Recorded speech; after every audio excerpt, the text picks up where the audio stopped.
Puji Tuhan saudara sekalian, saya berharap saudara di rumah jaga kesehatan, ikutin protokol kesehatan, jangan kerumunan ataupun banyak meeting. Kalau bisa, batal semuanya meeting pakai Zoom saja. Karena angka di Jakarta sungguh mengerikan ya. Tiap hari lebih dari 100 orang yang meninggal karena COVID. Saudara sekalian, marilah kita tahan diri, jangan kita main-main dengan COVID ini karena kita tidak tahu kapan bisa selesai. Tapi marilah kita percaya Tuhan Yesus pasti melindungi kita. Ya, asal kita rendah hati cari Dia ya. Oke, kita sama-sama berdoa. Saya akan undang Johnny untuk berdoa. Silakan John. Terima kasih Bapa di surga, terpuji-puji bagi nama-Mu. Engkau Allah yang layak kami tinggikan, kami muliakan dalam hidup kami. Kami bersyukur pagi hari ini buat kekuatan kesehatan yang Tuhan masih berikan bagi kami Tuhan. Kami mau buka hati kami mau dengarkan firman Tuhan karena kami percaya dan kami tahu hanya kepadamu kami berlindung, hanya kepadamu kami bisa mencari pertolongan, karena Engkau sumber pertolongan buat kami seluruh jemaat-Mu Tuhan. Pimpin kami sepanjang hari ini dan urapi pakai hamba-Mu yang akan menyampaikan firman Tuhan, sehingga kami sama-sama dikuatkan di dalam Tuhan. Di dalam nama Yesus kami berdoa dan mengucap syukur. Haleluya. Amin. Puji Tuhan saudara sekalian, kita lihat bahwa beberapa hari ini ya, seminggu ini, saya banyak dapat telepon. Kok Amin, ini teman kita kena, ini kena, keluarga kena, saudara saya juga kena. Nah, kena apa? Kena COVID. Nah, kita semuanya hidup di dalam kekhawatiran dan ketakutan. Satu hal saudara sekalian, Tuhan Yesus sungguh cinta pada kita. Dan firman Dia itu hidup. Dan firman Dia itu nyata. Nah, hari ini kita mau sama-sama baca firman Tuhan yang di 2 Korintus pasal 5 ayat 17. Silakan John. 2 Korintus pasal 5 ayat 17. Jadi siapa yang ada dalam Kristus, ia adalah ciptaan baru, yang lama sudah berlalu, sesungguhnya yang baru sudah datang. Puji Tuhan. Saudara sekalian, ayat ini mengatakan dan janji kepada kita, jikalau ada satu orang di dalam Kristus itu adalah artinya apa? Orang ini bertobat dan berikan diri, dia dibaptis dalam nama Tuhan Yesus, dipenuhi Roh Kudus, berbicara dalam bahasa roh, hidup kudus. Itu adalah orang yang di dalam Tuhan. Bukan hanya soe ataupun ngomong aku kan anak Tuhan, tapi hidupnya enggak ikutin firman Tuhan. Ya itu bukan anak Tuhan. Ya, yang kita bilang ini siapa yang ada di dalam Kristus itu, ia adalah ciptaan baru. Nah, ciptaan baru itu adalah kita diperbaharui. Baru itu dari mana?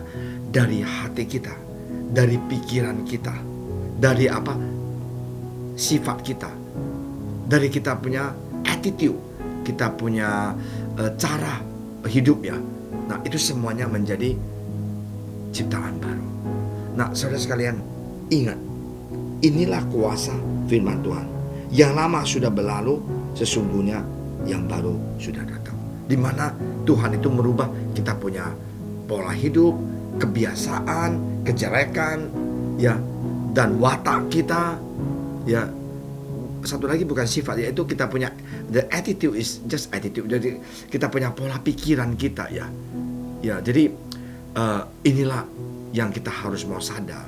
Di dunia ini tidak ada motivator yang bisa merubah seseorang. Tidak ada guru yang bisa memaksa seseorang berubah sifat dan watak dia. Hanya ada satu, yaitu Tuhan Yesus. Hanya ada satu, yaitu apa? Firman Dia. Saya pernah ketemu orang di Australia. Dulunya dia ada perokok. Waduh, luar biasa rokoknya. Satu hari bisa 5 bungkus. Waktu dia kenal Tuhan, dia menjadi ciptaan baru. Besoknya dia buang semuanya, ala-ala rokok segaranya itu. Dia ke hari ketiga, dia bebas dari rokok. Itu terjadi. Iya, ini janji Tuhan. Ciptaan baru. Nah, ada satu cerita yang sungguh menjamah hati kita, yaitu saya juga enjoy baca ini. Ada seorang namanya Jonah Frander Thomas. Dia di Afrika.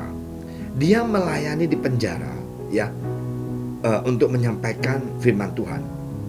Dan dia lihat dengan mata dia bagaimana sesudah firman Tuhan itu disampaikan, orang itu terima, hidup mereka itu dirubah. Nah, di dalam buku ya dia tulis bahwa Jonah tiap hari ke penjara kunjungin narapidana. dengan perkataan bahasa yang sederhana menyampaikan Injil ini buat mereka.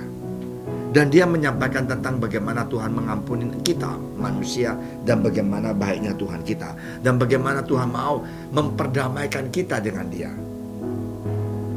Pelan hari demi hari, bulan demi bulan, narapidana semuanya itu mereka percaya sama Jonah. Dan akhirnya Jonah pelajarin satu persatu sifat mereka. Banyak di antara mereka itu karena hidup mereka itu lahir dari keluarga broken home, ataupun mereka dibully, ataupun mereka dianiayai. Nah, karena itu mereka itu berantem, pukul orang, bunuh orang, menjadi perampok, narkoba. Tapi Jonah ini kasih mereka 2 tahun kemudian. Dulunya 279 kasus tiap tahun. Sesudah banyak yang bertobat dan terima Yesus, tinggal 20 kasus. Wow, ini adalah suatu yang luar biasa. Sampai yang penjaga penjara itu juga terima Yesus, karena Tuhan Yesus begitu baik. Nah, hari ini inilah yang dikatakan Rasul Paulus, bahwa jadi siapa yang ada di dalam Kristus, ia adalah ciptaan baru. Nah, inilah narapidana semuanya menjadi ciptaan baru. Dan saya baca cerita ini terharu sekali ya, di bahasa Mandarin. Jadi saya pengen share kepada saudara sekalian. Inilah kuasa firman Tuhan. Di dalam ketakutan kita ini menghadapi COVID ini, marilah kita juga tiap hari di dalam Tuhan. Kita minta Tuhan Yesus lindungi kita, jaga kita, dan kita juga mau tahu diri. Jangan kita kerumunan, kumpul-kumpul ke pasar, ya naik sepeda, ya berteman, semuanya ngobrol nggak pakai masker. Jangan. Ingat, kita ada ciptaan baru. Kita ini adalah baik Allah Tuhan. Kita harus berbakti dan cinta Dia, dan punya hikmat untuk menjaga kesehatan. Ya, mari kita sama-sama berdoa. Tuhan Yesus, terima kasih Tuhan atas kebaikan Engkau. Tuhan, Engkau telah janji jikalau kita di dalam Engkau, kita akan menjadi ciptaan baru. Yang lama sudah berlalu. Tuhan, terima kasih atas kebaikan Engkau. Terima kasih atas kematian Engkau di kayu salib, menembus dosa kami. Biru-biru Engkau menanggung segala penyakit kami. Terima kasih ya Bapa, dalam nama Engkau Tuhan Yesus, tuntunlah kami, bawalah kami, supaya kami bisa dekat dengan Engkau, cinta Engkau. Di dalam COVID-19 ini, kami sungguh bisa sadar, manusia tidak ada apa-apanya. Engkau adalah Allah yang perkasa. Dalam nama Engkau Tuhan Yesus, kami berdoa. Amin.